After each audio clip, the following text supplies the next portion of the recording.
সব ভালো হয়েছে।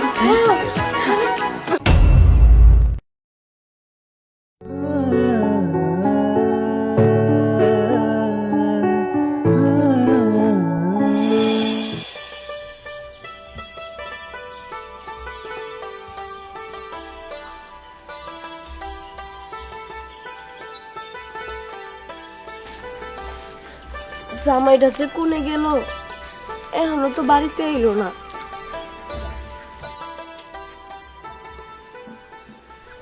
আরে ভাবি, আপনি কই যেতেছেন?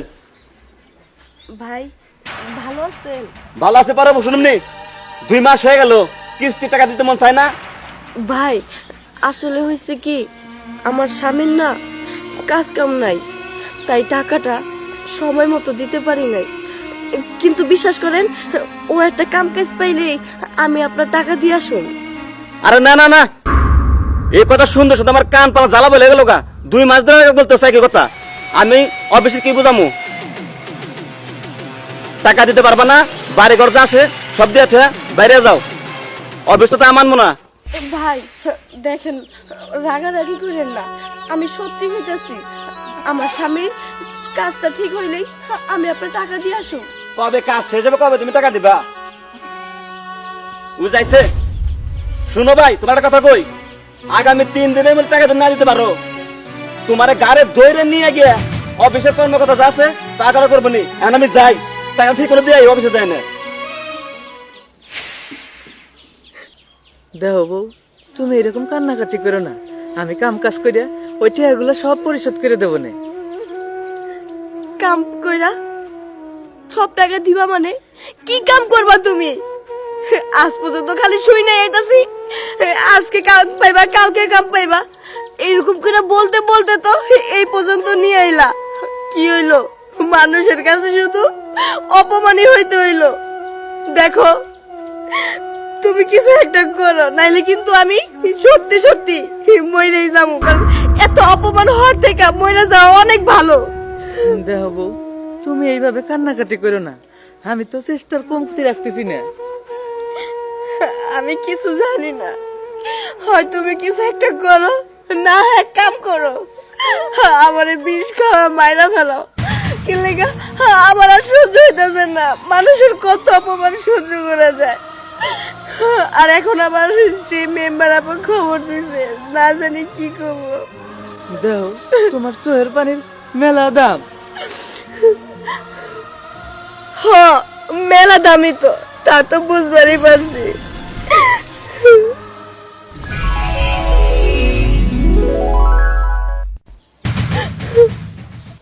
বউ, ও বউ, এই দেখো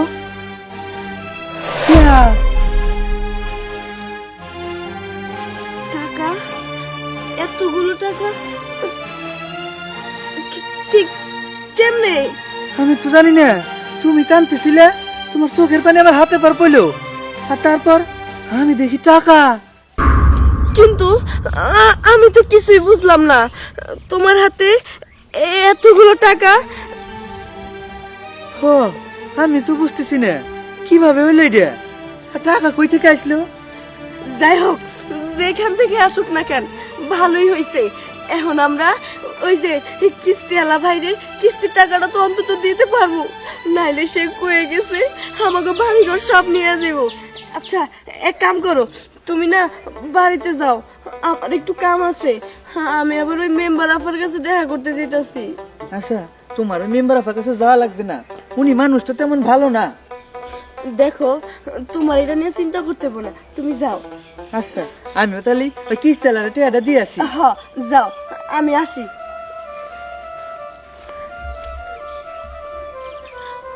আসলেই তো আমার স্বামীরে তো আমি ঠিক বুঝায় পাঠাই দিলাম, কিন্তু এটা কেমনে হইলো? ওর হাতে টাকা। যাই হোক, ভালোই হয়েছে, আল্লাহ যা করে ভালো লেগেই করে।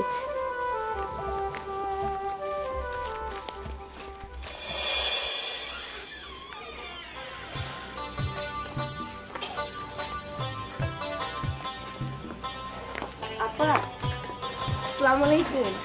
ওয়ালাইকুম আসসালাম। ও তুই আসছিস? সেই কখন খবর পাঠাইছি, এখন আসার সময় হয়েছে? না, আসলে হয়েছে কি আপা, বাড়িতে না একটু কাম ছিল, আর আমার শ্বশুরটা খুব অসুস্থ, তো তাই একটু আইতে দেরি হয়েছে। বলেন। হয়েছে হয়েছে, তোদের এত কিচ্ছা কাহিনী আমি শুনতে চাইনি। আচ্ছা যাই হোক, তুই কি টাকা আনছিস? না আপা, টাকা আনি নাই।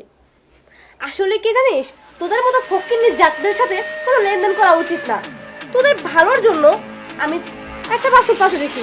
কথা ছিল কি, সেই বাছুর পাইলা বড় হইলে অর্ধেক তোরা নিবি আর অর্ধেক আমার দিবি, বিক্রি করে 1,000 টাকা হইব। কিন্তু তোরা কি করলি, বাছুরটা তো বড় করতেই পারলি না। বড় কি থেকে কি ওষুধ খাওয়াইছিস কে জানে, বাছুরটা মরে গেছে। এখন অজুহাত দেখাবি আমারে, এই সমস্যা ওই সমস্যা। শোন, এত কথা কিন্তু আমি তোর কাছে শুনতে যাবো না। আপা দেখেন না, তখন তো আমার স্বামীর কামকাজ ভালো ছিল, তাই আমি ভাবছি যদি বাছুরটা মরে যায় তাহলে আপনার বাছুরের টাকা পরিশোধ কইরা দিব। কিন্তু এখন আমার স্বামীর না কামকাজ নাই, তাই আপনার টাকাটা দিতে পারতেছি না। আর বাছুরটা তো আমি ইচ্ছা কইরা মারি নাই।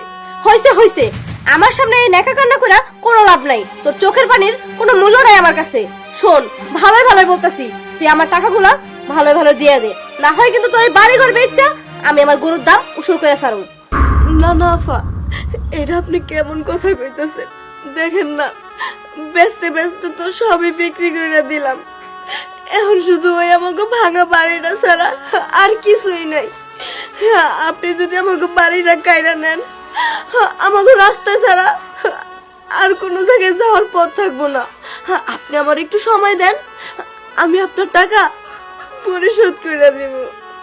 আচ্ছা হইছে হইছে, শোন, সময় চাইছস, অনেক সময় দিছি, কিন্তু এত করে যখন বলতাছস, ঠিক আছে যা, তোরে আমি 1 সপ্তাহ সময় দিলাম। এর মধ্যে যদি তুই আমার টাকা পরিশোধ করতে না পারোস, তাহলে কিন্তু আমি সত্যি সত্যি তোর বাড়ি ঘর বেচে আমার টাকা দিয়ে দিব। আচ্ছা যাই হোক, তোর সাথে এত কথা বললাম, আমার সময় নাই। আমার পরিষদে কিছু কাজ আছে, আমি সেখানে যাই। আমার টাকাটা ভালোভাবে ম্যানেজ করে দিয়ে দিস। হে খোদা, এখন আমি কি করব?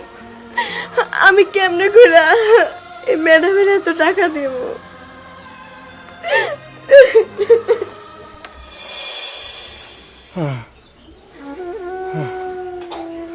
আমি মনে হয় আর বাঁচুন না, সেবা যত্ন করে আর কি হইব, ওষুধ খাইয়ে কি হইব। দেহ, তুমি এমন কথা কইও না। আল্লাহর উপর ভরসা রাখো, দেখো আল্লাহ তোমারে ভালো করে দিব। আল্লাহর উপর ভরসা করে তো বাইসে আছি।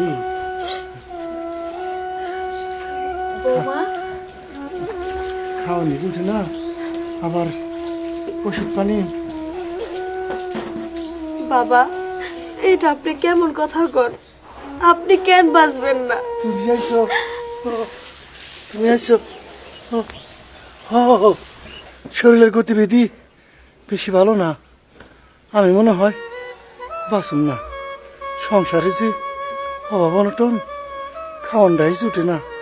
তুমি খামাখা কষ্ট করে আমার নিগার ওষুধপত্র আইনো না। সিসি বাবা, এটা আপনি কি কইতাছেন? দেখেন, আমার তো বাবা নাই, আপনি তো আমার বাবা। আমি যতদিন বাইসে আছি আপনার কোনো কিছু হইতে দেব না। আপনি আমার নিয়ে চিন্তা করেন না বাবা, আপনি দেখেন ঠিক সুস্থ হয়ে যাবেন। আল্লাহ আপনারে সুস্থ করে দিব। বৌমা, তুমি খামাখা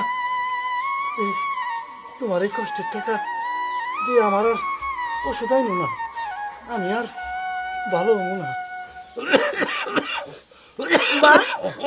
পানিটা কই? বাবা দেখেন, আপনারে কিন্তু আমি একবার কইছি যে আপনি এরকম অলক্ষণের কথা কইেন না। আপনি কেন বারবার এক কথা কইতেছেন? আল্লাহ দেখেন আপনারে সুস্থ করে দিব।